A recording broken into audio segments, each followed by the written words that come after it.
Welcome back to Witness. For the Native American people, poverty and addiction have been the hallmark of the last century. But there are Native communities like the Arapaho of Wyoming who are reclaiming their heritage and struggling to restore their ancestral language.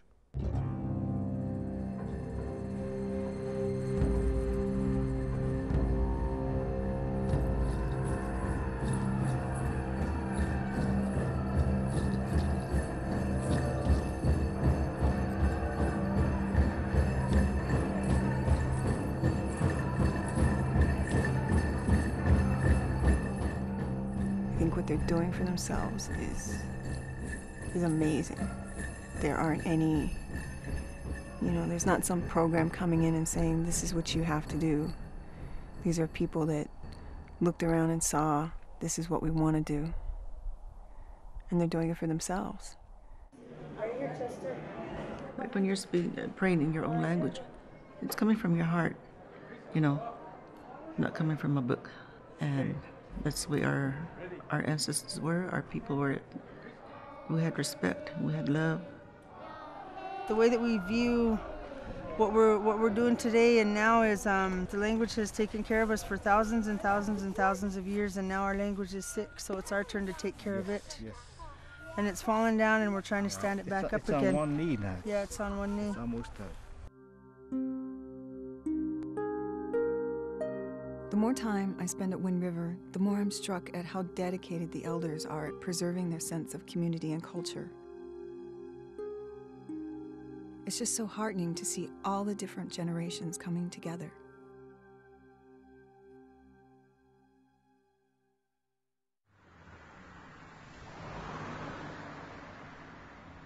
When I lived here, I remember this incredible sense of isolation. Of knowing we were different, but not really knowing how. Like what it meant to be Arapaho or Meskwaki, but what did it really mean? I decided to go and visit my old childhood home to see if it's still standing. There it is.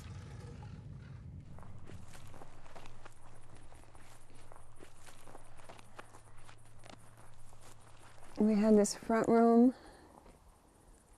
I think that was an add-on. I don't remember that coming out that far. We didn't have water, but we had electricity, but we didn't have water. We used to go fill up big jugs of water, and then just bring them back and, boil it for bathing, things like that. Uh-huh. People romanticize living on the reservation, that we have this great scenery and beautiful outdoors, which is true. But I also know that, I was raised in, alcoholic, abusive household. When you're scared for your safety, or, your life is really violent and times are really hard, it is really hard to see the beauty.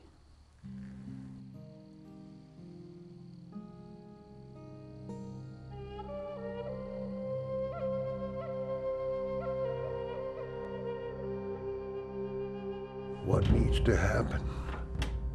People need to come back together. The way it is now is everybody's this way. There's a lot of ill feelings among each other in each home.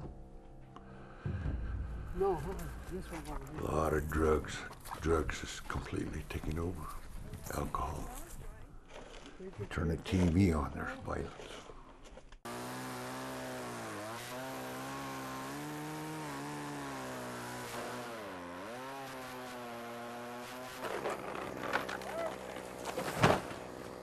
Myself, I climbed the ladder, and I had to learn our ceremonials, different ceremonies that take place in a tribe. But you can't be a Arapaho if you're not talking the language. If we don't succeed, then we lose everything. We lose the language and we use who we are. We lose everything. That's how serious it is.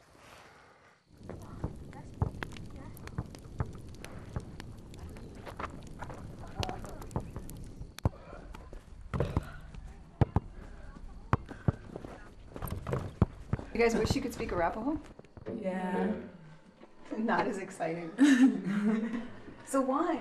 I mean, you know, I know it's missing, but so why would you want to speak now?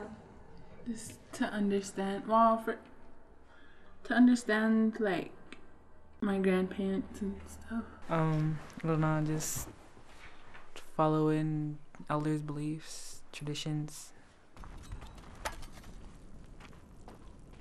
You know, when you feel bad or you need help, you can come back to your traditional ways and you can get your help.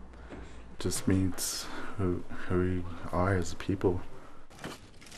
Speaking Arapaho is very like when I get older, my dad's runs a sweat, and I would like to speak Arapaho in the sweat.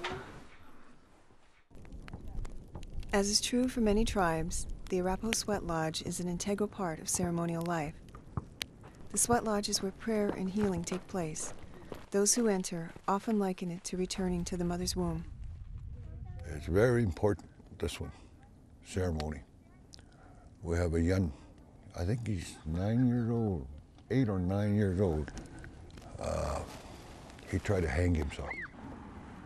Now, well, we're going to help him in our sweat. We're going to talk to him.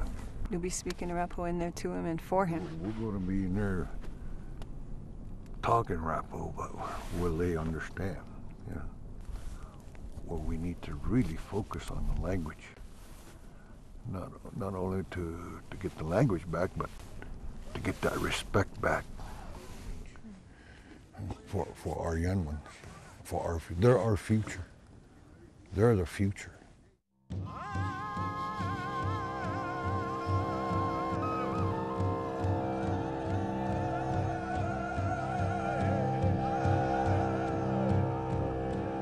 Really have to really work hard and, you know, try and get it with our little ones.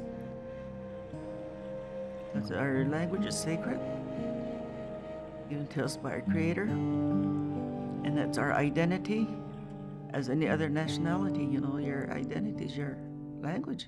100 years from now or 500 years from now, then, you know, they're gonna wonder what our tribe did to carry our language on, and they're gonna say back then, way back then, there were people who worked with our children and instilled that language in our children's lives again, and that's how it was carried on. I think the more you speak your own language, the more you have a sense of place, of your place in the world. My kids attend Wadukadating, an immersion language school in Wisconsin where they're learning to speak Ojibwe, because I think it's important for them, not just for the language, but to have that feeling we have when we pray in our own language. It's that sense of belonging. I sent him to school at Head Start in 8th T, and he didn't like it. He didn't want to go to school. He cried when he had to go to school, but when I brought him here, it was way different. He wants to come every day, and he's excited to come to school, and I think it's just the way he's learning and what they're teaching in here, besides what they teach at regular school. Without our language, we ain't Arapaho. We're nobody. We're nothing. Just English-speaking brown people. What we have left, you know, we have to hold on to it, and we have to do everything that we can, and sovereignty is a part of that. It's our jurisdiction, our sphere of influence. It's where we can draw a line in the sand and separate ourselves and fight for a continued identity. In order to be Arapaho, you have to learn that love, that respect, above all the language. And you're Arapaho.